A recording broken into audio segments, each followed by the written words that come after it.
Then here we have been into declarative kingdom, negation and imperative clauses. It may use the standard negator or may be different. It's the same. In Turkish it's the same, but in other languages. But you're saying in other languages it could be different. Yeah, yeah. I'll get there. So much for sentences. We have declarative sentences and imperative sentences, two different speech acts where we study negation. And then negators may apply to smaller units. So non-intentional negation, there will be constituent negation. We went to Ankara, not to Izmir. So it's not the action of going that is being negated, but rather where you went. So it's a specific constituent is negated. And then lexical negation, where you, a lexical item may be a constituent, but you may negate a specific word, usually by derivation if such exists. So the adjective happy is being turned into its opposite by means of a prefix.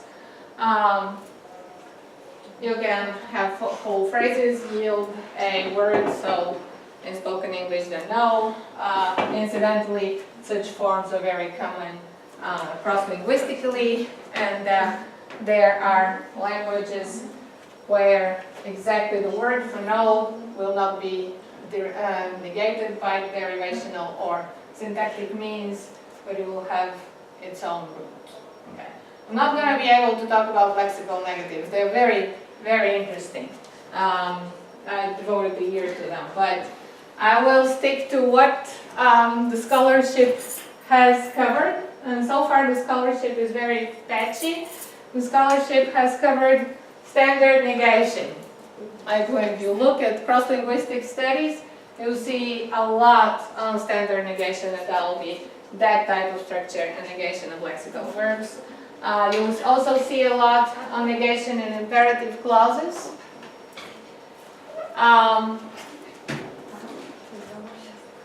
You will see a lot on negation in constituent negation, especially for English, but also for other well-studied Western European languages. There are typologies as well, but not as extensive typologies as for these two. Okay.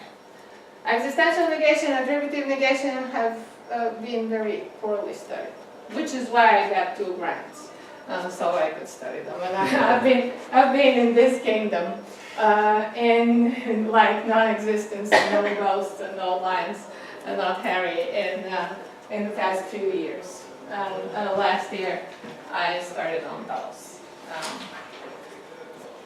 So I will walk you through standard negation, how it may look like, and what it does. It has various effects. It's not just to negate a sentence. You usually have a whole system that changes. And then I'll go to I will go and do the comparison, what we did for Turkish. I will give you a cross-linguistic look at how negation might look like in these 3 very basic sentence types. And I'll talk about imperative clauses, and then I think we will be out of time. Okay.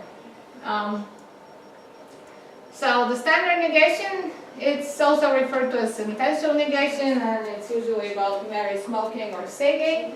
Klima, it's a basic study from, ancient to you, but the Klima has standard tests on how to identify standard negation in English. And these tests have been, they have to do with moving constituents within the sentence, trying to substitute the negation marker with some other adverbial. So Klima is testing whether the negator is a type of adverbial in English. But also, if you target the constituent, what do you get? Can you use the same kind of negator? Isn't English a little bit different because it isn't just a simple negation of adding not? Because we actually changed the form to does not smoke. as Well, opposed to English is a smokes very not. odd man out. English is very hard to typologize and classify because in fact, English is like almost unique in having, because there is the element not. Yeah. But then the element not combines with different semi-auxiliary verbs depending on what you're negating and depending on tense. Mati Miestamo, who has the latest classification of standard negation, he classifies English as within his asymmetric, but it's not really asymmetric in the sense that the affirmative, well, it's asymmetric because the affirmative system is much simpler than the negative system, where you would have not combined with do, not combined with have, not combined with be, depending on what you're negating. In all of the studies that I have listed here, Dahl and Payne and Dreyer and Miestamo, it's in a way it's good that all these people write in English, because they all say in the beginning, well, English will be very difficult, and this is what English does, and nobody else does that. So now let's get on with the big picture, and this is it. So English falls into the asymmetry type, in that you will have a much richer negation system than the affirmative system, but it's not really asymmetric in the sense that I will talk about asymmetries and I'll compare it to English later on. All of these auxiliaries can be used in the affirmative as well. You just add the not to it. It's just that there are too many, and it's not always possible to set clear frames. When do you do one and when do you do the other? So I've listed here general typological surveys of negation. The Dreyer work is in Walls, so you can pull up all the Dreyer. Well, half of his chapters are on negation and how negative morphemes look like and where they go with regard to with reference to the lexical verb. Miestamo classifies asymmetries between the affirmative system and the negation system, and I'll talk about them a little bit later. I don't like the term standard negation because it somehow imposes the impression that this is the negator, the leading negator in the language, and you don't. Everything else is somehow on the side. It also it leaves also the impression that imperative sentences should be derived from declaratives. It's a big assumption, because it is really, in evolutionary terms, it is not clear that the declarative sentence is basic. In many languages, the simplest verb forms are imperative.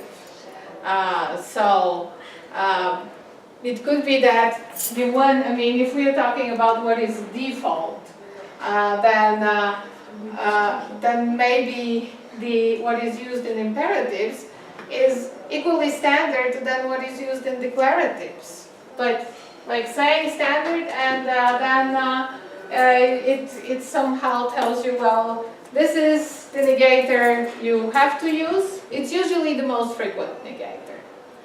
But it is also associated with finite constructions, and it is not always the case that negation is finite. In fact, negation calls for non-finiteness. When I say finite, does it? No? Why don't you say so? Finite means that a form inflects for number and person. Geliyor. Gelmiş. Gelecek.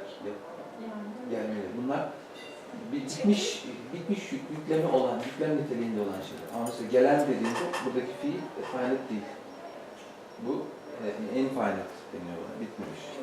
Gelip dediğin gibi, gelip benimle konuştu dedik. Burada gelip infinite. Eylemsizler mi? Geçmiş zaman Evet, oluyor. evet, Geçmiş eylemsi, zaman. yani Geçmiş zaman kapsamı. an, en, Geçmiş zaman değil sadece. sıfat fiil veya isim fiil işlemindeyse ona infinite. Ama gelen de eylemsi oluyor. Bitmiş Gelen sayılır. zaten. Gelen Biliyorum. sayılmıyor. Biliyorum. Farklı. Biliyorum is finite. Aynen. Bilmek is, Bildim, biliyorum, finite. Evet. Tamam, bilen finite değil. bilmek is Eylemsleri non-finite. kapsamıyor. Doesn't carry any information about person or number of who is talking. Anlaşıldı mı? Tamam. Da alalım. Koşup diyorsun. Gelen Bu eylemsi değil. bitmemiş bir fiil, tamam mı? Yüklem konumunda değil. Koşunca, koşarken, koşan dediğinde bunlar, bunlar bitmemiş yani. Ama koşuyor dediğinde bitmiş. Burada semantik olarak bitmiş artık. Tamam. Yüklem konumunda. Anladın mı?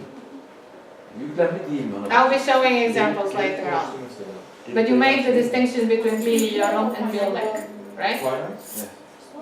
Hocam Okay. gelip finite değil mi? Gelip kaynağı olamaz. Gelip konuştu. Olamaz diye. Yok.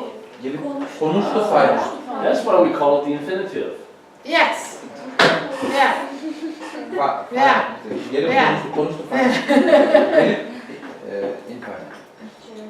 Infinite. Always wondered. Okay. Okay. Well, see, not all languages have infinitives.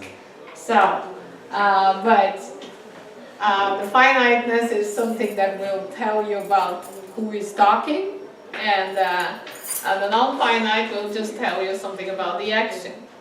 It's not necessarily about anything, any indexation about participants and who is doing what. Yeah. Well, negation is, I mean, what I like. The standard negators will appear in such sentences where the verb will carry information about who is not doing something. Okay. So this is like quite a big of an assumption. Okay. And also, it's usually the examples of a standard negation, they involve intransitive verbs, running, smoking, singing, and they leave out the transitive, like you hunting, you catch balls, you cook meals. A lot of things happen to the noun phrase when you negate, but a lot of the people who have done standard negation, they don't like to do all the gritty work and figure out what's going on with the noun under negation. So they stick to intransitives, and that gives us a very partial picture. It's not the complete picture.